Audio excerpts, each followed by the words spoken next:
When we were cops, we'd be at the voting booth. They'd pull up with a bus and all these homeless guys would get off. They had voter cards in their hand. You couldn't question them. How many of those people were fucking dead? That was my question. How many of the people they're voting for were dead?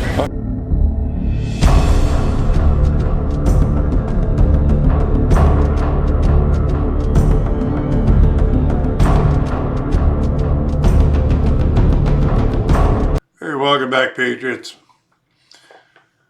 I think you're going to like this guy. Former Chicago cop. And quite a chatty guy, and he's got a lot to say. And good salt of the earth kind of guy. And we covered a lot of ground here. I mean, he stuck around for over an hour.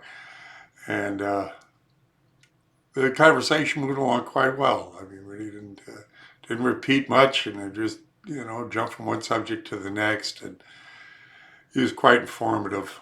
So I hope you enjoy him. I did. And you know what you do. If you like it, you like it. If you care, you share. And if you can, please contribute. You go to in the description, you got subscribestar.com, badass Uncle Sam, pick yourself a level. Of course, you got my shop, where you can go get some of my designs, which come with the trigger back guarantee. If you do not trigger a liberal, you get your money back. And until they get this whole internet thing sorted out, if they ever do really stop, censoring conservatives, it might help if you would, check your subscription, see if they have taken you off, and resubscribe. It also would help if you shared these so I could get some more subscribers, because they are knocking them off. So please do that. And if you'd like to, of course, contribute through PayPal, it's badass Uncle Sam at 76 at PayPal.com, gmail.com. All right, thank you. I won't hold you up too long, as this is a long video, so. God bless you. Thanks for stopping by. Remember to pray for me out there, and I'll see you on the flip side. Retired cops, so yeah, I'm this whole controversy. Crazy. No, and there's no reason. I read the HIPAA law 100 times because I was involved in the military. We were involved with the HIPAA, with some training and mailing records around the country and shit. You could label people. If a doctor says to you, well, you're on a medication, or you've been in the hospital treated for depression, I don't want you carrying a gun. He can put you in the system. Right. Gun owner puts your name up and it says, unable to purchase a weapon at this time. Right.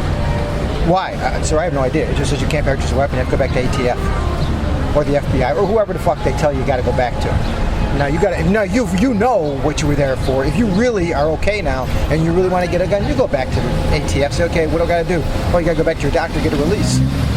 You'll go back to your doctor and get your release. And you may be, and I've had cops who've gone through some bad bouts for whatever reasons, and military guys, because I was in the military for a while, had and if you really want, you'll go get it, because now you know you're better, and you are, and those who aren't can't go get a gun legally anyway, but they'll still get them if they really want it. That's the sad thing. But that's it. I mean, that's it. Yeah, I mean, I can go right now and buy a fucking gun on the street. I mean, I'll pay a lot of money for it, but you know what? I'll get it. Yeah.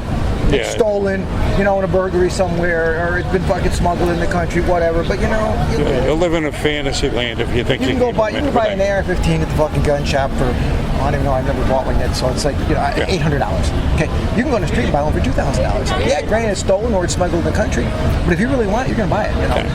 Thank you. Yeah, and the way the electronic surveillance is today, they pretty much know what everybody's doing all the time. So you can't tell me they can't spot these troublemakers or these people that might be a threat. They don't just pop up out of nowhere. I think a lot of times they let them do what they're doing. The kid in Texas, 39 contacts with the police. Where did he fall off the radar? Thank you. Where did he fall off the radar? The people didn't fucking Same one with Parkland. Yeah. Whoa, what the fuck? Yeah. I mean, every one of these kids. Let's talk the Sandy Hook shooting. They want to talk about that. There you go. His mother knew he had mental issues, and yet she had guns in the fucking house. There's a whole bunch of things about that Sandy Hook one I'm worried. That's really strange. But I'm just saying, she had guns in the house. She knew he had a mental problem. What was her fucking problem? Yeah. Well, in case he really went off, I could get them. They were supposed to be locked in a safe, lady. Where were they that he could get to them so simply? Or did he have the combination to this thing? I mean, come on. She needs to be held responsible for some of that too. Well, she was. She's dead. Yeah, well, yeah, but, it's just. But there's a lot of things about that Sandy Hook thing that puzzle me. Oh, yeah. For one, there was no internet service in or out of that school for 4 years. How does it, wait, what? Yeah. I mean, was it even open? Yeah. Was that a false flag entirely? I don't know. There's a lot of things about that whole thing, and a lot was kept quiet about it, Yeah. And everybody got paid off real quick and was told to shut up.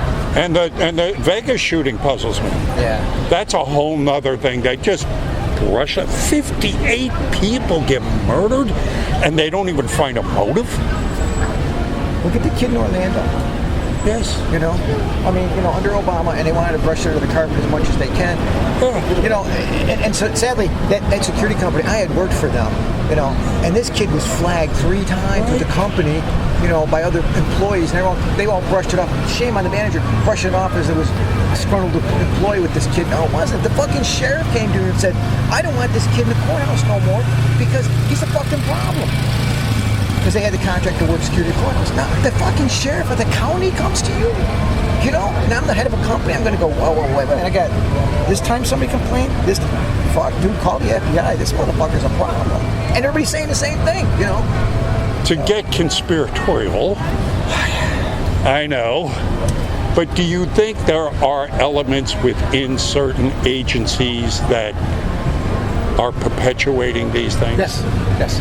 I actually believe the FBI, and I've worked with the FBI, I was a retired cop out of Chicago, that we always question what they did. They always did shit so fucked up, and it was all about, them with a fucking big, press conference and all the crap, So it's about headlines for them, and politics plays so heavy. And they tell you this, not bullshit.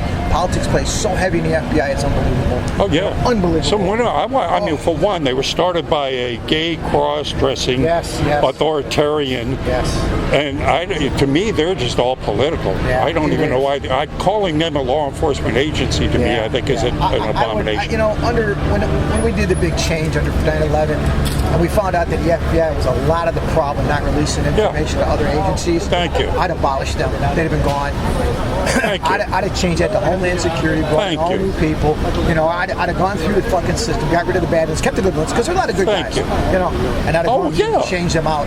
That would have been changed. Well, top management would have been gone. Most of the law enforcement, obviously I'm a magnet for military police, most of the law enforcement guys are just, you don't go into that unless you want to help people. Most of the people want to go in to help society and help people. So you get a lot of gory people. They come out of the military, they're good people, they go into law enforcement, they're good people. Some of them, though, when you start making agencies secret or with no accountability, then you get some bad players, because absolute power corrupts absolutely. Oh, yes. And if you don't have accountability, and they give you an example, the guy up in Ohio, they're shooting up in Ohio, that sheriff was great. He released all the film. He said, here it is, this is what happened. And they brushed all of it under the carpet. And then, but the one in Texas, it's sort of like, we can't see anything. Right, exactly. We can't see anything. So what's, Yeah. Well, because it was so bad, they can show all the bad shit. They don't want them to release certain things. And Texas, my sister's a Republican representative in Texas with the party, and she'll tell you that there's certain parts of Texas that are so fucking corrupted with Democrats, that they have trouble getting them out of office. Where she said, honestly, well, we put up a candidate in that area, and he hasn't been real strong, but he was the one willing to do it, and he got threatened. Your family could fucking die. Look at that damn idiot outing all those. Why has he not been fucking disbarred? Disbarred? Why isn't he arrested? Just on the minimum side, yes. But on the minimum side, why isn't the fucking law review going, whoa, right? Dude, what the fuck did you just do? Exactly. And then they shut down McConnell's Twitter account. Yes. Because he showed the people talking about stabbing him in the fucking arm. Come on. Well, they just opened it back up. But the GOP just turned around and said, we're not going to sponsor any more ads on Twitter because of that.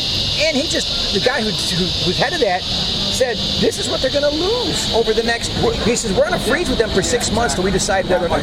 They're going to lose almost $10 million in ads. Do you think they can handle that? Do you think the guy in charge, when the board hears that, they're going to go, is wrong with you, dude? What's wrong with you and your people? $10 million we just lost. Good, we pay your fucking salary, asshole. What the fuck is wrong with you? You know, you thought that was a good idea when you let all this out there and stay out there? Oh, yeah. Somebody's going to answer for that. It'll go quietly. He'll disappear out of the fucking system. You know, they'll let him run away, you know, health reasons or whatever, but somebody's got to pay for that. Now, do you have any faith in Barr at all? And who? Barr, A.J. Barr? Yeah, I do. I think he's a little slow on his reaction, but I don't think he wants the publicity that the others always did, you know, especially like Mueller and them. You know, Mueller, I thought, I had a lot of respect for Mueller in the past. You know, when he's jumped on as special prosecutor for this whole thing, I said, you know what? He's done a good job in the past. I kind of like him. Maybe he'll be fair and impartial. Well, within the first 6 months, in the first 6 months when I saw nothing coming out about him positive or anything, I said, he's a puppet. I think they just picked him, right, they picked him as a beard. To be up there and behind the scenes, it was Weinstein, it was all these other corrupt guys that were running everything. And then, you know. He's being pushed by, you know, Pelosi and Schumer and Nader. Nader, now he's going back after Kavanaugh for his records in White House. But you know, he's getting beat down in the courts. The courts go, no, this is fucking illegal. That's it, they don't win. What is wrong with you? In the long run, they don't win. They keep on, they keep on building brick walls they run into. One of the few good things I see about this, and speaking to friends of mine who are Democrats, they're questioning things. Thank you. You know, they really are. Well, out here on the street, I'm running into that. And I got others that are still... Oh, yeah. Some of them drink the Kool-Aid and never come back. I have these friends who... President Trump right now could go save 100 people from drowning, and they would find fault in the way he did it. Thank you. He could have saved 101. Right. No, but only 100 fell off the boat and were in the water, and he saved them. Yeah. There was fault in the way he did it. Why did he pick all the white ones first? You know, that would be their thing. I mean, it's just, you know, no matter what. So she wrote me, and she was like bitching about these 24 candidates running for you know, president, the Democrat. And I said, do yourself a favor before you ask me who I think is good, because here's my boy. You know, I said, why don't you research them? Because I did it, Diane. I said, you will be shocked at researching their records, how poorly these performed 20, 30 years in Congress, and they've got the balls to run for president. So about 4 hours later, she writes me back, and she goes, oh my God. She goes, Bernie Sanders has the 8th worst record in Congress. I said, what about Cory Booker? She goes, he's number 7. I said, there you go, Diane. And they got the balls to run for Congress, for president. I said, they shouldn't be running for fucking Congress. Biden, for crying out loud. Oh, yeah. No, I did this before he jumped on the bandwagon, you know. And she's like, well, she's out for him. She never liked him to begin with. So, but now she's looking at this girl from Hawaii. I'm terrible at names. Oh, yeah. You know what I'm talking about? Yeah. I kind of like her. Yeah, but then she goes off the rails. Right. She starts talking sense, but she keeps throwing that military record and stuff. But she's only National Guard. Yeah. And then she goes off in that Green New Deal stuff. She pisses off a lot of fucking vets, because I'm at a conference, a reunion for military police and cops who worked overseas, because I did that for a long time with a bunch of these guys, and they're all like, fuck her and her National Guard record, fuck that shit. They're very down on that. Quit waving that at us. They're all you know, active duty, did their 25, 30 years, and you know, and she's, well, I did my deployments. You've done, bitch, you were in fucking Kuwait, you were in Bahrain. Trust me, those are vacation zone, are not deployments. You know, been there on my way out of a shithole. You know, I mean, spent 8 years in Afghanistan, so you know, I mean, Now, let me ask you, what would you do if someone came up and threw a bucket of water on you when you were... all my friends are, dude, when do we bring out the fire hoses and retaliate and arresting fucking people? Exactly right. Back in the day, when I was a cop in Chicago, back in the day, you know, and I left Chicago in the late 80s, we would have done that shit. The fire department would have came on fucking fire hoses. We'd have known the area they were doing it to us. We'd have set it up, and as soon as the buckets come around, a fire hose would have came out of a room, and boom. This whole PC thing has turned the law enforcement agency on its... All my buddies who are New York cops are pissed. They are so pissed. They want to hang fucking, you know... De Blasio, they want to hang the fucking governor. But the governor just saved his ass by coming out speaking about, why aren't we arresting people? What is going on here? That's the only reason he's just saved his ass. But then in return, you know, they're going, okay, he's running the lip service, but he's not doing anything about it. He hasn't told Blasio, get your ass in gear, because the orders haven't come down yet. You know, my buddy's father was the deputy commissioner of New York, you know, the assistant PC for 12 years, you know. And he's like, he was on Facebook the other night, and he don't go on Facebook, but his son is with him. He goes, I'm quoting my dad, "What the fuck are with these stupid ass cunts?" he's like 80 years old, crazy old man, but he's right. He's back in the day when a guy walked up to you and said something, you whacked him and laid him, you left him there and you walked away, you know. He comes from them days. Yeah, you know? I mean, excuse me, but there was respect back then. Thank you. You know, I mean, as a kid growing up in Chicago, you got stopped by the cops, and I'm going back to the late 60s, you know, mid 60s. You got out of the car, you stand back to the back of the car, your license in your hand, you stand there saying yes sir, no sir. You know, and you may get a break on the ticket with an ass chewing. Okay, now you sat in that fucking car and made them come to you, dude. You got the ticket. If you didn't get an ass whipping too, you know. I mean, but it was a sign of respect, you know, and they gave it back in a sense too. When Obama came in 2008, all the community police programs disappeared. Funding dropped out for them, federal funding, because he felt they weren't doing anything.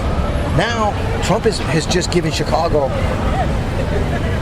87 slots, 87 new community policing officers that he's paying for, and then there's another 25 they have to pay for, whatever this number was they came up with.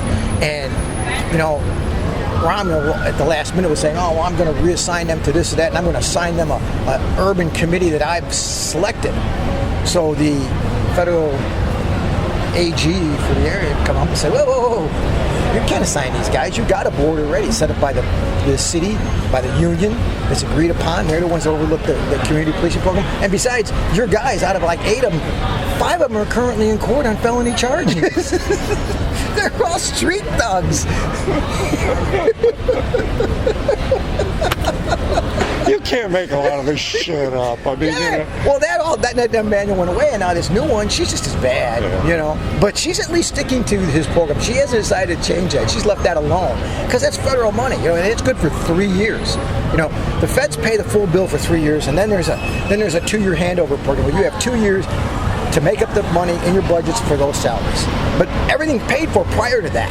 And if you're smart, like I worked in agencies where guys have done it, the sheriffs have grabbed everything they could get in their 3-year window, you know, and rightfully so. Why not? The feds are giving it to you. Grab what you can, you know. What can I get? Training materials. School set up for years in advance, you know, get it all paid for. And then when it comes to my time, all I'm doing is picking up 2 salaries. Shit, I can pick that up in the budget. That's not hard, you know. So how do you, the Gussie Smollett thing, huh? God. See, she's kind of left that alone. She hasn't been dabbling into that, and that whole thing where he just lost his appeal for that different judge, you know, that tells me that the people have bitched enough that they're all going, whoa, we better do this on the up and up. Do you think they're going to come down? Leave it on the up and up, but he just refused. He just lost his thing on. He just lost his thing on his appeal for the fine being overturned, you know. And I'm glad they're charging them. And then we get back to the feds. Why aren't they doing anything with that letter that was sent? Because that's the big one. That's where he could get. Oh yeah, exactly. You know, but they just do. I don't know. It's where I'm with Barr. I kind of wish he would be a little more quicker to respond. But amen to that. Because my bitch is, I mean, there are things they've already admitted to that don't even hardly need an investigation. You could start picking some low-hanging fruit and put them on the defensive. Yeah, and I would do that. I just don't know why he's not. I mean, it's cops that we do that. We start out with the street drug dealer and we work our way up. You know? And that's what you have to do a lot of times.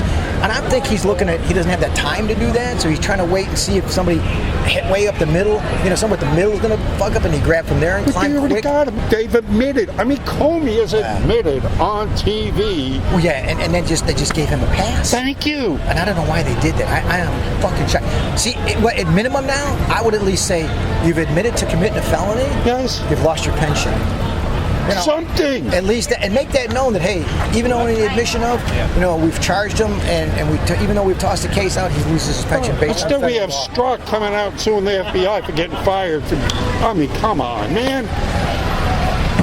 This is the frustration. That's the frustration level. Everybody's like going, all right, enough. Lock her up wasn't the campaign slogan. We want to see some accountability here. Yeah. She needs, I tell you what, I worked under her when I worked for the military, and I was around when Benghazi happened, and I worked in an intel unit that our guys were actually in country at the time, and they were reporting, and she just passed it. And we're going, what the fuck? Yeah. And then when it happened, the night it happened, there were more guys closer than what was reported in the movie that could get there. They didn't want you to know about it, but still they were there, and they were all refused. General Ham, who was a highly respected general in the military, resigned after all that. Yeah. When he was told to fucking stand down, he was loading guys up on a fucking C-130. Went to the pilot. The pilot goes, "Sir, I can't. They just backed me down." He goes, "Son, I'm giving you an order, General." He goes, "This is my career." He says, "I got 25 years." And the general looked at him. He goes, "I got it, son." He says, "I'm not going to fuck you on that one." He says, Then he went back and asked if he knew how to fly a C-130. He was going to come into the fucking plane. And you got to give the man credit for that. Oh yeah. And then they turn around and make him, I know. Yeah, a good friend of mine is friends with Ham, and he said that they talked about it later on, and he said, Ed goes, because you get into it, and he just kind of stops at some point and says, I can't talk about it no more. They're done. They can't take it no more, And I understand, especially in that situation, Yeah, I mean, my God, you put your whole life into serving your country, and then the people that are, the civilian part of the government goes, screw you. He went through, and when I worked for the State Department was running all the programs, running the military pretty much in Afghanistan and Iraq during his regime, and we saw huge turnarounds in the programs of how things were done. Like the military, if you were shot at, you were, in the old days, you'd attack and overpower your enemy. They were to fucking retreat. They were not to fucking fight. They were only supposed to fire while retreating, and then once they started to retreat, stop firing. Well, again, that whole PC thing has infested the military. I mean, I've talked to commanders out here that tell me they're getting reprimanded for yelling at their troops. Oh, yeah. What are you kidding me? Yes. Well, back in the day, we had the fucking red card. You pulled out the red card on your drill instructor, and you had to stop fucking. You had to leave you alone for 15 minutes. I got a buddy who was retiring out of the Marine Corps, out of recon, and that's the Marines Special Forces unit kind of thing. Yeah. In his last 2 years, they said to him, "Look, Bill, you've gotten to a point in your life where you can't do this shit no more." Yeah. Physically, he started to have some problems. He goes, "So we're going to give you something to do because you said you want to do 30 and get out." He goes, "Yeah." He goes, "What do you want?" He goes, "I want to go back to Carolina, be a drill instructor because that's where my family is. I got a home there, and that's where I want to retire out at." They said, "Got it." They gave it to him, right? So he goes back. He says, "My guy went through drill instructor school." So I get there, He says, "Nobody's all the drill instructors impressed. We got a recon guy. Badass motherfucker, he's eating bugs in the jungle and shit. He's done shit they don't want to talk about. His record is he's got his name and there's this blank space all the way down what he did, He goes, and then it talks about when he graduated boot camp, He says, this is the guy they want, right? So he says, he's out there, I'm yelling at this little motherfucker's fucking out there. I'm in his face. He said, but I'm just yelling. I ain't fucking telling him, right. Jump down and push it and shit, But I'm gonna smoke these guys a little bit, right?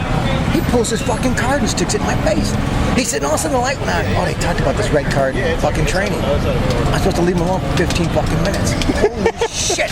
He said, I just look at my face. He said, I got quiet. He said, the whole unit got quiet. And the other two closed. Oh shit, he just fucking red carded Gunny Bill. Oh fuck, oh shit. And they're going, and he snatched that fucking card. So I turned and walked away. And the other two were kind of getting in the kid's face, but they can't smoke him, He said, I stopped for a minute, I thought about it. So I turned around, I walked back, and I walked right up to the kid's face. I ate the card in his face. He goes, it was the nastiest shit I ever ate. He says, bugs were better than the card. He goes, but I ate that motherfucker, and I swallowed it. He almost threw up, because I was hoping I'd throw up in that little prick. He said, but I swallowed it, and I turned and walked away. Went into the barracks, I got fucking water, I sat down for a few minutes. He goes, and he says, there was silence out there. He said, and then they had him fucking doing some shit. He says, so I come back out with whatever. He says, about 2 weeks later, we decided to do barracks checks. He says, every fucking locker we opened, the red cards were laying in the fucking locker. He said 2 fucking years he was there, and nobody ever pulled the fucking red card out. When they did inspections, they found him in the fucking locker. Good. Yeah, that's what we need. We need good guys to stand up against that bullshit. I had one guy tell me, he said, one of the commanders was, there was a VIP coming on board. And he says, when this guy gets here, I want you guys to yell like you're at a strip club. They made him resign for that. How the hell? hell. Yeah, that's I mean, can you imagine the Spartans? How do you have an effective fighting force if you don't? Look at the movie 300. You know, that's just a prime example. You know, 300 guys, and I mean, it's all. I mean, that's a little bit fantasized, but the whole concept of it was true. The Spartans were fucking animals because they fucking just had that mentality. I'm reading this book right here. It's like the Marine Corps. You know, the same biohistory and how know how different effects on countries, how you treat, how they raise their soldiers and how they discipline them. And if you don't have a well-disciplined army, you're going to lose. I was in Afghanistan, and we were detached at one point with the South Korean ROK, which is their Special Forces unit. Yeah. You talk about some badass little motherfuckers. And I didn't realize, I'd heard from other special op guys that they were pretty fucking high-speed guys. If they ever went to war, they'd love to be with these guys. We're assigned to them, and they're very calm and whatever, but I can see that they're very disciplined and regimented, you know? So they were going to go out on a mission, and they got all these diplomats with them from Korea. Now, it's the first Korean mission since the Taliban took over Afghanistan back in 2000, and they had a bunch of Koreans killed. When the president of the country asked for volunteers to go to the mission, he said he had all kinds of state people. He said the whole Special Forces ROK units all put in applications. They were besieged. He said it took them 6 months to pick the guys they wanted to go. You know, interviews, your records, all this kind of shit. So he said, you know, that they had this young lieutenant running the unit, and it was probably about a 30-man little unit because they're on a big basis just for when they go out and stuff. Now they were building a compound outside that they were going to run. Then they were bringing in more. They could bring about 200 guys in, and he was already starting the process for selecting guys for that detail. You know, so we're there, and so we want to go out on a mission one day. We're going to the village where they're doing this construction, and he goes out there. So he said, "Look, we're going to form this bubble." He said, "You can't stand outside the bubble. If you need to go speak to somebody, motion with my guys, point, and we'll move the bubble that way. But you will not step outside the bubble. You step outside the bubble, I can't guarantee what's going to happen, but I can tell you now, a rifle's going to be put up in your chest." I'm with a guy. We got a guy who was our unit was a PhD. Got 2 PhDs, brilliant as fuck, but you have to help him get dressed. He's common sense stupid. I mean, but he was a great guy. I mean, he wrote reports that were just the Pentagon would be going, wow. I mean, really deep involved shit that just explained a lot of shit went on in Afghanistan and why it went on that way and what the effects were about tribal units moving to other areas, what the long-term effects were. I mean, he really had this shit. He was good, you know. Right. I mean, he opened my eyes to some shit. I'm going, fuck, I didn't think about that, you know. So he's there, and he decides he wants to go speak to some shop owner. He goes step outside the bubble, and this little fucking rock just put the butt up in his shit chest, and well, kind of like this, you know. And he looked at me and I said, "Back up, dude." I asked him, I said, "Sir, we need to go over that way." And he all fucking shifted. I said, "You're lucky you just didn't step outside, and he's a nice guy. We explained to him about you that you're kind of stupid." And he looked at me and I said, "And you don't really listen to the rules too well." And he goes, "Why?" I said, "That's why he didn't butt stroke you, knock you to the ground." So later he told me, he goes, "Sir," he goes, "you can't do that." He says, "My orders would have knocked you down." He says, "But I understood that you don't take orders really well, so I was being nice." But they were animals, man. We were walking to the DFAC one time, and then one kid he was talking about, he had been in the Olympics in gymnastics, and then he went into the military, and I went, "Wow, that's fucking impressive as fuck," you know. And they were there talking, right? And there's a pull-up bar there, and he's probably tall as me. He's probably 8 foot off the ground. I'm looking at the thing, and he goes, and they're all talking, and he's pointing, right? So he takes off his fucking blouse, hands it to one of the guys, they fold it over his arm, right? He stands there. That motherfucker leaped up to it. I couldn't believe it. You know, I'm thinking, he's like 5'6", you know, holy shit. And he got up there, and he's like way out like this, right? He pulls himself up about 4 or 5 fucking times. Then he fucking turns himself upside down, does about 4 or 5 upside down fucking push-ups, I guess. You know? Yeah.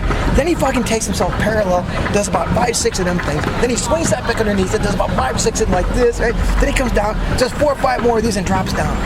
By the time he got down, there were like 30, 40 guys going. Kind of guy you want on your side. Yeah, I mean, he wasn't bulked out. He was solid. Yeah, that's it. So he got down, he put his shit on, right? And they were all laughing. And then one of the kid I was with, he goes, the lieutenant, he goes, he likes doing that shit. I said, "Show it up." He goes, "Oh yeah." He goes, "That motherfucker could do about 100 of the fucking things." I said, "Oh shit." You know, and they were good guys though, man. They were locked into their mission, and the head of their unit, the political end of it, was actually an ambassador, and he was pissed that he had to take orders from the lieutenant when it came going outside the wire. That upset him. But the president of the country told him, he's there to save your life. You want to die? Go ahead and question his fucking orders. He may kill you. Because I've given him the order. And the fucking president of the country is telling you that, and I'm the ambassador, I'm going, okay. Yeah. But they had a good working relationship. He understood where inside the compound. Yeah, well, you gotta the keep that kind of discipline, right? If you're gonna make things work right, because you just start letting little things slip, and next thing you know, boom, something happens. Oh yeah. That's the way it is. Yeah, no, it's, especially in situations like that, it's gotta be. You gotta stay on it, otherwise. Yes. Yeah, I was gonna wear my hat down here. I didn't bring it with me. I should have. Well, here's a get out of jail free card from Hillary Clinton for you. Oh, hey, thanks. It's good for any crime in the world. All right, God. I live in Pensacola area, Florida, and I wear it over there. I got a t-shirt. People always, compliment me on it, And I'm good with it, I just did the Betsy Ross flag thing. A guy stops me in Sam's Club and he goes, I fucking love that shirt. Yeah. And I started laughing. I go, my wife made it for me. And she does crafts on the side. Great. And he says, you really made that shirt for him? She goes, yeah. She goes, I can make you one. He goes, how much? Perfect. And she does this on the side.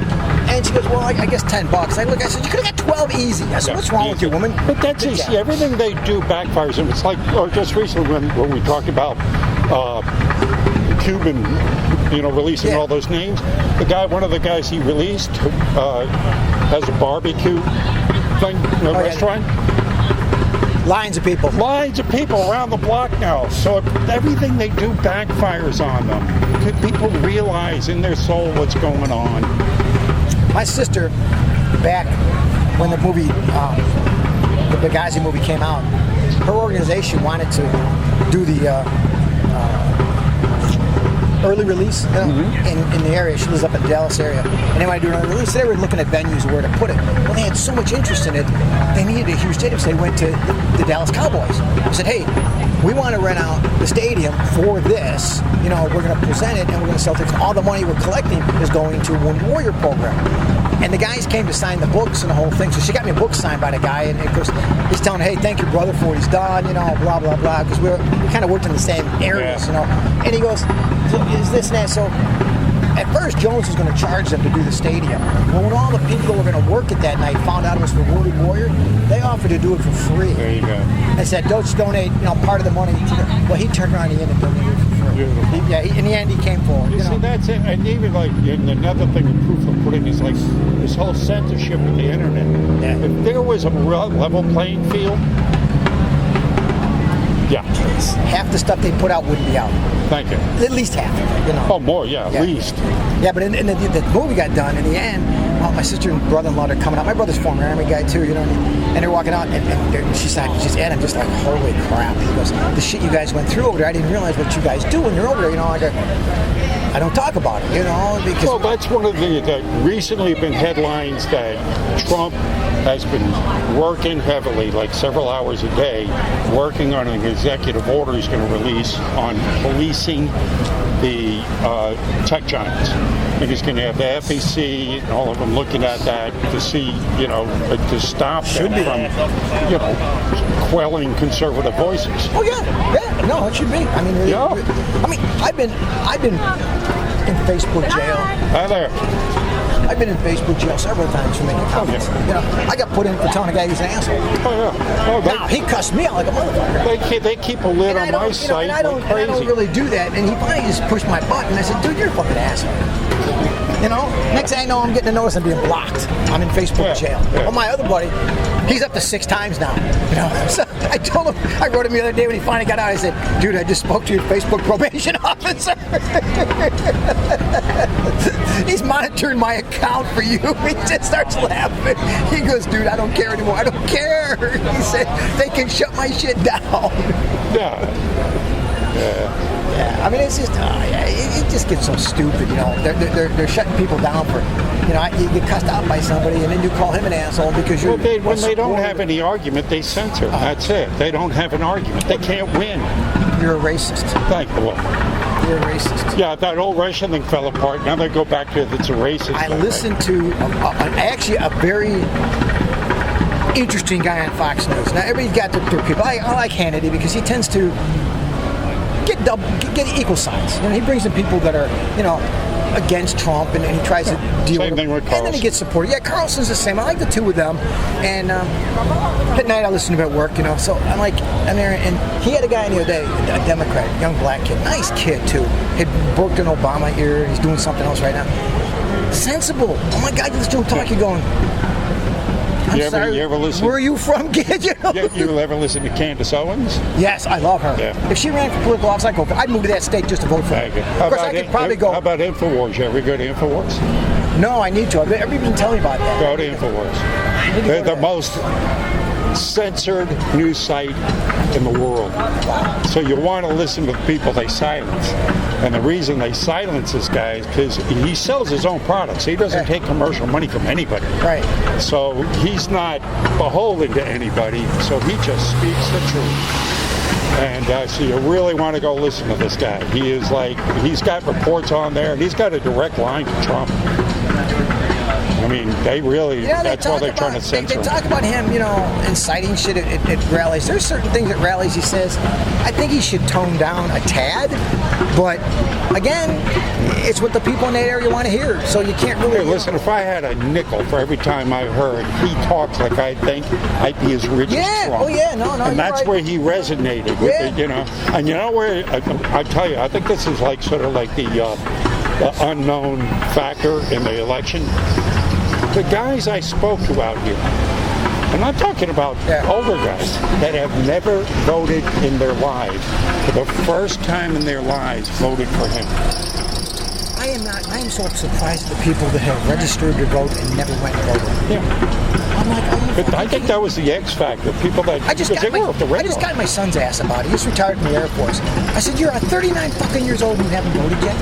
He goes, well, I vote in some local elections, but I don't really waste my time. I said, Kenny, I said, don't make me fucking crazy. I said, they want you sitting on the sidelines. I said, they want you sitting there. I said, you and your wife, you two can go out and help make a difference in the world sometimes. I said, there have been elections lost by 1%, and we got stuck with some piece of shit that you complained about. I said, because people like you just didn't. And even though there's election fraud, they can only cheat so far before it becomes so evident that so you gotta participate. Broward County, come on. I mean, what did our founding fathers say? Well, they said this will only succeed if we have a knowledgeable, participatory electorate. Yep. People that get involved. Yep. You have to be involved. You have to be informed and know what's going on. Yeah, no, you're right.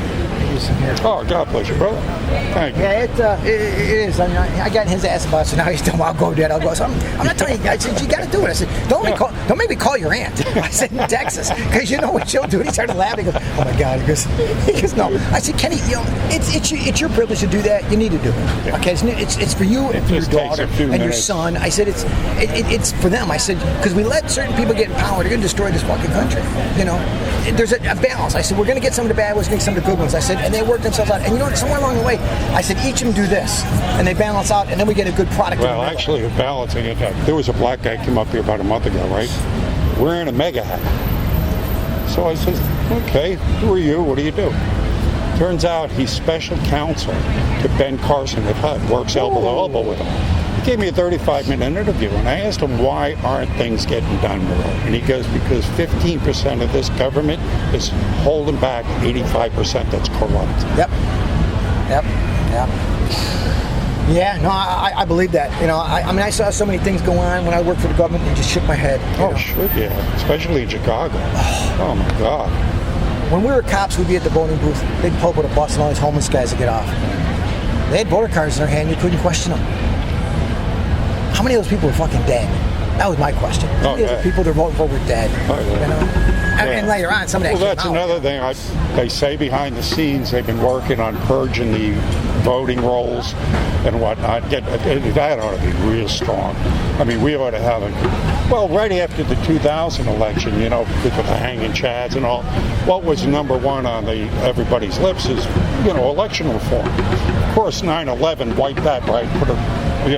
But, I mean, well, that's what's that old saying, if voting could change things, they'd make it illegal. Yeah. I mean, how hard is it to go ahead and have a uniform election reform where you go and you make a vote, you get a receipt, when I go overseas and we helped in the elections, we made sure, like in Afghanistan, all those people could prove they lived in that country to get a voter card. Thank you. But yet we don't want to do that here. Yeah. And that's my whole question. Why do we force that upon other countries, and yet we're not going to do it? Why are we going to let illegals get driver's licenses so they can go now register to They're going to vote? win Dixie. They're going to show my damn 456 driver's license to buy a six-pack of beer. 456,000 people in California turned down jury duty because they weren't citizens. Why are they even getting a notice? Because they're holding voters registration. Thank you. You know, As I said, if we had election reform, we would, and the Democratic Party wouldn't be able to get elected dog catchers. being a retired cop, for our first 5-6 years out of service, they never send you a jury notice. They don't want you in jury. After that, they start sending them to you. I've never been selected. Never. I've been on 4 or 5 times. Never been selected. The one time I got to go to a jury room, they asked a magic question: who here's former cops? I raised my hand. You know, but 4 or 5 of us in the room. One guy said, "We're out. You wait and see." Then they come back, ask some other questions: who's nurses, who's doctors, blah blah blah. You know, all these crazy questions. Yeah. You know? And next thing I know, there's about 10 of us being kicked out of the room. We've been released. You think you'd be the ones they'd want on the jury? Well, the prosecutor does.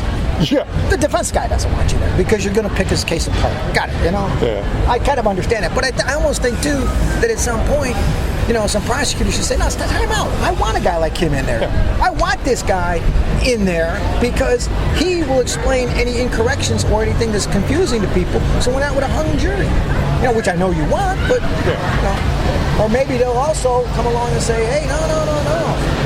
The evidence ain't there. I don't see it. And I'm 35 years long, but I don't see the evidence, They're going to sway people to your boy's side, So.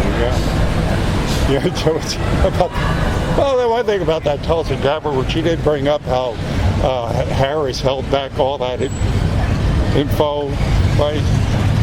And now all of a sudden her records disappear. Yeah, isn't that strange?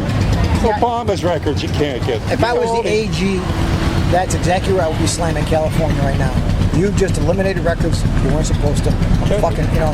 Who did it? Who authorized that? Okay, motherfucker, here's your fucking arrest warrant. Subpoenaed to appear in court. You are fucking being subpoenaed. Just even subpoena them and show up to court. Start hitting some of these motherfuckers with some of that shit, and you'll send a little wave through the system. What do you think's going to happen if we don't see any accountability? Do you think there's going to be? I think the next election will be a disaster. I think there'll be so much voter corruption going on. They know they can get away with it. They'll fucking do it. But this whole thing with the driver's license is just a start. New York does it. California does it. 2 major areas. The speculation is, that they're holding back for the indictments until the campaign season gets in play. I'd start now. Well, that's what I'm saying. To me, because the old saying, justice denied, justice delayed is justice denied. You're not supposed to politicize anything that has to do with the law. If someone commits a crime, you don't wait to arrest them. Unless they're looking at that 12-month window, like, okay, because a lot of people tend to forget after 6-7 months. Yeah. So if you got that 12-month window, you start making indictments, you can keep that shit going long enough in the news. You get close to the election, people start making that could go on for years. Oh, God, yeah. Yeah, and you don't even have to do a lot. You can just do the small stuff. Thank you. Just the small stuff. That's how I said, why aren't they at least picking up some of the low-hanging fruit right now is my question. Keeping it in the news long enough that people are starting to question shit, And that's all you need. If you can question 10% of the population and get them to swing this Why is Deborah Wasserman Schultz still walking around? Why is Ilhan even in office? Why is this guy... the whole thing with his laptop, and I just read the article this morning how the FBI held back the laptop from the Department of Justice, wouldn't release his laptop. What the? Well, whoever was in charge needs to be arrested for that. That's withholding evidence. There you go. It's just all that shit. And if that was Comey, then now you charge him and take his fucking pension. Even if you only put him on supervision. Look what they did to Flynn. For standing up for his family. I know. I asked the guy that worked elbow to elbow with Flynn. I says, well, why did he, plead guilty? Said to save his son. Yeah. That's exactly what it was. How dare them do that? Unbelievable. That's tactics they would get on my ass for as a cop. How dare you threaten his family? Dude, that's the way you do shit. You just did it. It's not good for me. It's good for you.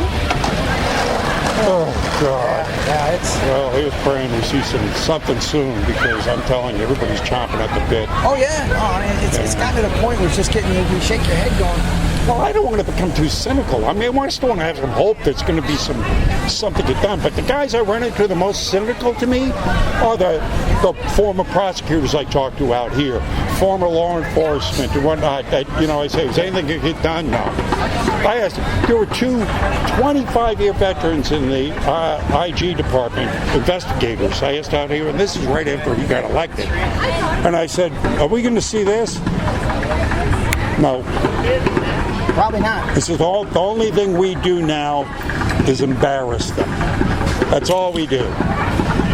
I said, man, so, it hurts to hear this from veteran investigators and cops and whatnot, because it's like, my God, man, it's like, all right, how much longer are we, the people, going to swallow this? I mean, our forefathers would have been shooting by now. Yeah. And unfortunately, at some point, if by chance one of them get in power and they talk about this gun confiscation shit, you're going to see that shit happen. Whoa! Now that will trigger civil war in a heartbeat. And then you're talking about sending cops to go confiscate these guns who probably believe in the fact that this is wrong. Well, it's good. What cop in his right mind would go even put his risk his life? The problem is that you can't turn it down. It's your job. Then you have to lose your job. I mean, the only thing you can hope for is that an agency where it's going to happen, the union was strong enough that everybody walked off the job and left only the administrators in power. Well, they just had, I think it's 60. And that would make a 62-year-old, 62-year-old guy just got killed over a red flag law. They went to confiscate his guns over a red flag, and he got killed. I mean, that's just starting. I understand the red flag to a point. Okay, if you were Baker acted, okay, and under the Baker Act law, they can come to your house and get your guns. Yeah. You voluntarily turn them over, or a member of your family. Yeah. Okay, we can't just go in and get them. Okay. The fact is the abuse of that. You know it's a slippery slope. They always start abusing it. It's like the APA forfeiture. We're supposed to just go after big drug dealers, ones who got their big estates and the yachts. Now you got whole police forces that are making money. You get stopped, they find a joint in the ashtray. Oh, your car's gone. Or they find, you got $10,000 worth of cash. That's confiscated. I mean, they abuse it. So that's the problem with these. Yeah, and I understand it to a point. Sometimes you got that guy, he's a drug dealer, and you got him with cash money, so you can put a dent in the system and cause. Yeah, if you know, but now there are ones that are getting. They're just abusing the system. And you need to be able to prove in court that this really is a guy, that is. Yeah, but it's taking. You get guys who are getting stuff taken from them. It's taken them years to get their crap back. So, that all that expense, but, as I said, these laws have a tendency to get abused, and that's the bad thing about it. They start out with good intentions, but then bad players take a hold of them and get... I worked for the government one time. I was on a contract job doing security work, and we got paid check at home, and we got so much money in country to live on, okay? Well, we were living in a compound, so I'm getting $1,000 a month to live on. I'm in Afghanistan, dude. I'm looking to spend $100 a month in Afghanistan. I'm getting everything I need. I don't need anything, So I'm getting all this money. I'm like, what do I do with it? How do I get it home without getting fucked in it? So here I am thinking about this. So I start that shit of mailing money home, in packages to my wife. Stuffed inside of stuff. And I'm telling her, dear, inside this fucking bear is money, Yeah, I mean, but that's what they force you to do. We were all the same way. You were all stuck doing it. So when I did go home at one point, I had like $5,000 in cash on me, I had it in my backpack. I'm thinking, but they never saw it, which is amazing. They didn't see it in the thing. So I'm like, thank God, I guess they must thought it was a notebook or something, But I'm thinking, how do I explain this? How would I explain $10,000, $12,000? Well, coming out of Afghanistan. The truth. But they don't care, given them a government employee, they're thinking right away I'm involved in drug trafficking in Afghanistan because the drug traffic was high. So there you are, you kind of stuck. That's a whole nother thing. Yeah. How do you feel about drugs? I mean, how do you feel about that? We put a Band-Aid on the program. We haven't really fixed the program. How would you fix We need to kind of do like Portugal's did a program where they've opened up a lot of rehab institutes, run by the government for people that are on they're hooked on drugs. They're cracking down on the narcotics as heavy as they can, at the borders and everything else. But they're also offering free help for people who really want the help. If I may, to me, this is, because again, it's just like something you can't stop people from doing what they want to do. But I'm kind of libertarian in this. I would start with the kids in the schools. Oh, well, they do that. They do teaching them what the drugs do. And then when you get to legal age, if you want to go out and do those drugs, you dumbass here. You want to go snort Drano, get out of the gene pool as quickly as possible. You make them legal, take the profit out of them, take the glory out of it. And because I just think you would see a lot less people if it wasn't glorified, if the money wasn't involved in it. And that's where Portugal went. They're educating in the schools. Yeah. They've upped the penalty on the crimes too. Yeah. They've gone serious on this shit. And if a prosecutor slides somebody on a crime, well, they're looking at him. I mean, they turn right around and say, oh, prove why you fucking did that. Or judge, why did you give him probation? No. He says right there, you missed that word, mandatory? Mandatory means he has to go to jail for 5 fucking years. What? Now they got to answer. So they're holding them accountable too. So now it's taking all that. I would make the drugs legal. Then you take the drug dealers out of it entirely. Well, they haven't done it legal, but yeah, I see what you're saying that. But it's just they've tried that though in the Netherlands, and that hasn't worked either. Well, I spoke to a guy last week from Amsterdam, and he says that they've got it under control now. It says that it's well regulated. You can't be 14 years old and go get something. You have to be of age. You can't be coming from out of country and just walk into a place and get something. He says, but they've got the clinics now, and he says, because I told him, I said, I haven't heard anything coming out of the Netherlands and Amsterdam lately. He says, because we've got it under control now. They've got tightened up. It got bad there for a long time. Yeah, but he says it's tightened up. So I think, there'll be a transition period. Oh, yeah. But I think if you just starts with education, take the glamour out of it.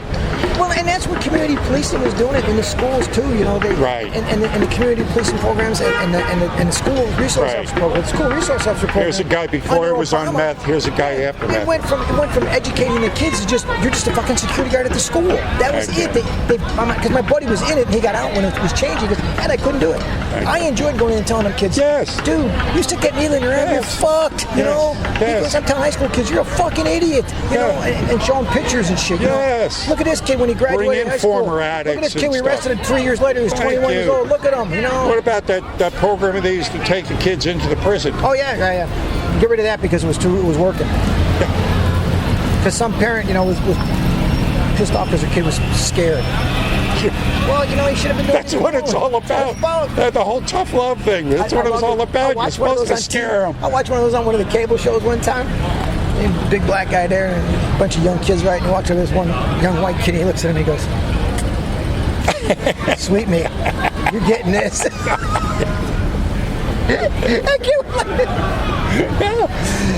He started rubbing his shoulder, and the whole thing would come out of the kid, he'd rub on him and shit, and then the very end, right, he goes, you're shitting in your pants, aren't you? He goes, you think I'm going to shove you right up there? He goes, trust me, there's somebody here that would do that to your son. He says, I'm nice about it. It wouldn't be that nice. It was classic though. I thought it was great. I was like, oh. Yeah, that's what we need. We don't need this namby-pamby political correctness crap. What do we get? And they talked about it, and they showed these 3 kids who went through the program. And they were, wherever county they were in, I don't remember where it was at, damn it. It was somewhere out west. But they went through 3 days of going to different jails. Went to the juvenile center, went to a minimum security, went to the maximum security. And they went through these programs with these people. And the black kid kind of had an attitude the whole time. He's a little bit flame of gay and smoking cigarettes and just flitting around or whatever. At the end of the 3rd day, when he went through that last one, he came out, threw his cigarettes in the trash, and the kid he goes, dude, I'm not going to this motherfucker. Yes. Thank you. It worked. Thank you. Took a kid who was borderline and fixed him, Thank you. And yeah, they talked about it. And then they did a follow-up on some of these kids later, you know. And they talked about that like 1/3 of them still went and got in trouble, but the other 2/3 didn't. So you've just corrected 2/3 of a problem. That's fucking great. You know, what up? And now we've got tranny book tours where they, I mean, what the hell? My grandson, my son-in-law is worse than me. He tells my granddaughter, and she's going to a Catholic school, so thank God they're not going to do that. But because if they bring in some person who's transgender to read to you, you leave. You call me. You tell the teacher, my father told me I can't be here, and you call me. The teacher has a problem. He goes, my lawyer and her will have a problem. They tried that in Lafayette down here, and the parents just went, really? In Louisiana, you try that shit. Oh my God. Yeah. You know, I spent a year at Fort Polk. Yeah, went ballistic I understand down what here. these people are like. Oh, yeah. No, and this is a liberal cesspool. They'd applaud it. Yeah. But, you know, you get out down in Lafayette and some of these... It's like us with Key West. I live in Florida. You know, Key West is the same. And now St. Pete's kind of the same way, too, you know. And Tampa's got a little bit of it. Yeah. But I grew up in St. Pete, so I know it's all very artsy, outside those areas, fartsy. I lived in Brooksville for a long time, Hernando County, and I was a deputy for a while. And, you know, those people up there, they work.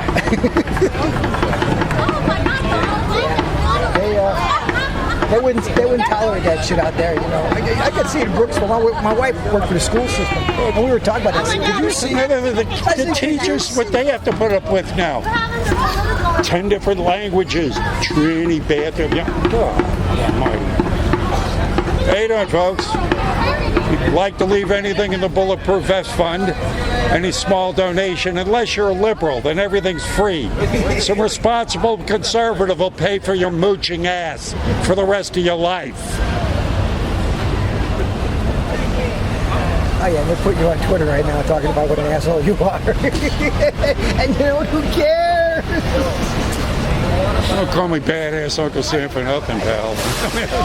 I don't give a fat rat's ass. These people think it's, you know, these are free. Like, you know, my grandson, he's 18, just graduated high school, he's going to junior college, you know. Doesn't know what he really wants to do right now. He's kind of bouncing, but his dad, who's retired out of the Air Force, him and his wife, his mother aren't together, but he's like, look, at some point in your life, you need to make a decision. If you can't afford college, and you fucked around and wouldn't let me put you, your mother wouldn't let me put you under the 9/11 GI Bill with me, so I can't give you college. You fucked yourself, you and your mother, or your mother did anyway. He goes, go join the reserve, go in the Air Force Reserve. You'll get your college, you'll have this thing, it's like a job, and you'll still be able to do what you gotta do. I said, or just go in the goddamn service for 4 fucking years. Just start your own business. It's a job, son. It's a fucking Or job. go into the trades. I'm talking to them, when they were building this wall on there, they had the cranes. I was talking to some of the guys that built crane operators. Oh yeah. $150 an hour. Yep. You go to school for 2 weeks to learn how to play. They get $150 an hour overtime. That was overtime, but like $75 an hour regular pay. What are you kidding me? Who needs college? Well, and it's one of the things right now. People are pushing trade schools again. You know, because we're lacking in the trade industry. One of the biggest complaints I get out here from guys that have small businesses and the trades.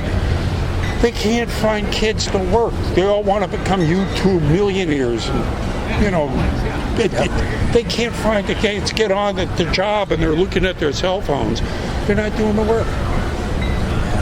Yeah, you're right. There's jobs out there, man. Yeah, I had the guy do some electric work for me. My son-in-law's an electrician, and we talked about moving up by us, and we were talking. He goes, Eddie, just have your son-in-law come see me. Because he did my shed. He wired. He goes, he does good work. He's very, very meticulous. I like that. Yes. I said, well, good. I said, if they move up this way, I'll tell him. You know. He goes, well, he's Tristan. He says, I interview 50 people. If I can get 3, I'll be lucky. Thank you. He goes, narcotics. He said, drug traffic. He says, arrest. He goes, it's just no driver's license. He says, I just shake my head. Lucky if they can fill out a damn form. I had a guy literally, he said he was very good at what he did. He goes, and he fucked up his life. He goes, and he was trying to get it back on track. And he came to me and goes, look, he goes, I got a problem. He goes, straight out. He goes, and I've had some problems and arrests and whatever. He says, and I'm working through all that. He says, I'm clean now. He says, and if you want, I'll drug test whenever you want. And he goes, well, I'd have to drug test you. He says, and if I hire you, I have to drug test you again. He goes, I got no problem with that. He says, I'm going straight. He goes, here's my problem. I lost my license. He says, I don't have a license. I can't get it back for 6 years. He says, and I really don't know how to get to work every day. He goes, so I'm kind of fucked. You know, but the guy was honest. You know what he told me? He told me, he says, where do you live? He goes, I live over here. He goes, let me think about this. He says, I like you, kid. You're honest. You know, you seem to do good work. Give a guy like that a chance. He said, I'm going to think about it. He said, so what he did was he went to all his employees. He said, look, he said, I got a guy. This is what it is. He said, anybody live in that area? And one guy goes, well, I live over here. He said, I could swing over and pick him up. He says, I'll give you $25 a week to pick him up. Beautiful. He says, I'll give you $25 a week for gas to pick him up. Beautiful. And he goes, okay, boss, you know, I can handle that. He goes, and what about if I call in sick? He says, let me know. He said, then I'll go pick him up. He says, and that's what he did. There's a kid working for him. Yeah, he working for him, right? And eventually, the kid who picks him up got a company truck now. So he lost his $25, but he got the company truck. So in the long run, it saves him, you know. But him and the other guy, you know, they came to my house, did some work. The kid was telling me the story. He goes, yeah, he said, man, we're cool. We hang together and stuff. We're friends. He goes, you know, I got a girlfriend now who's got a license. She can sometimes pick me up and take me places and whatever. He says, so that's how we do it. He said, I got like 3 more years before I get my license back. That's how we do it. He said, I fucked it up, dude. He goes, and I'm working on making it right, you know. Thank you. I said, good for you, you know. I said, as a retired cop, I appreciate it. Of course. You know? I mean, people make mistakes. But, you know, it's how you handle those mistakes. You know. We make mistakes. Thank you. And it's how we've corrected them in our life, you know. Yeah. Some don't make the effort. You know, that's the sad thing about it. Yeah, people give up too easily. Oh, yeah, nobody wants to give me a job. Dude, go in and ask. I know. Go in and ask and say, and be honest about it. I tell people white privilege. If I was, you know. I did casework for a while. One of my trips home from overseas, I decided I didn't want to go back. So I took a job with an organization, a ministry that did casework behind DCF, Department of Child Family Services in Florida. And we would work with people on their programs to keep them on track. And I was the last resort.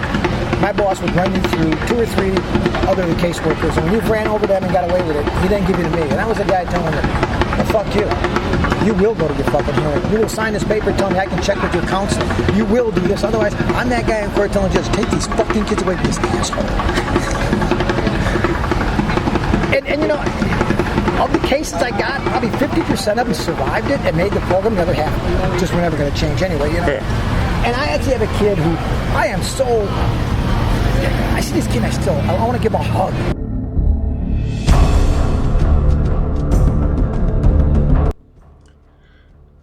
Okay, did you like that guy? I liked him. If you did, if you liked him, you like it, you can, you share. If you can contribute. That would be a real nice thing to do. So again, thanks for stopping by. Remember to pray for me out there. I'm praying for you. God bless you. See you on the streets.